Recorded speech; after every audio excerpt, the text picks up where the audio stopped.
Assalomu alaykum azizlar.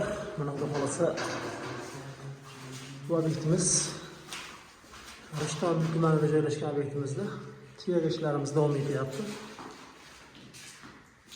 Ustalar mana tiyaga ishlashyapti. Tiyaga kattaligini ko'ryapsizlar. Necha kilo chiqadi usta bu? Bittasi 20 kilo chiqar ekan-da. Shuna patolog kelinadi hozir mana shu yerga. Sekartunda karniz joyi bo'lgan bitta. Shunga ilinadi hozir. Shpagalovkalardan qo'lni chiqqan devorlarimiz stiklovsiz yopishtiriladi. Hozir stiklovsiz yopishtirishni jarayonini ko'rsatib o'tamiz sizlarga. Bu hollarda tiyagalar bo'lgan. Bu yerda mana tayyorlab qo'yganmiz oshxona bet. Tartibga bosilgan. Mana bu xonamiz.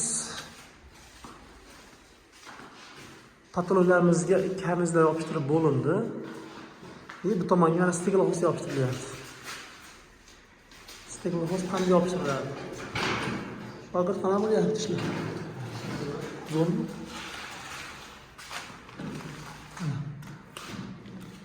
Bu stiklovsiz bo'ladi azizlar. Devorda mikrotelishdan olinadi. Devorga yopishgandan keyin mana Ashta devorga yopishgan. Devorga kirishib ketadi, bitib ketadi devorga. Mana shundoq. Mana bu kileyi, stiklovsiz kileyi bo'ladi.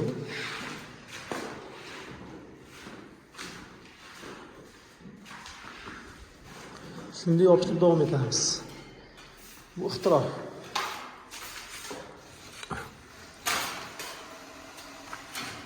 Ko'ryapsizlarmi? Ixtiro. Sog' bo'linglar, salomat bo'linglar. Bizni charchamaylar.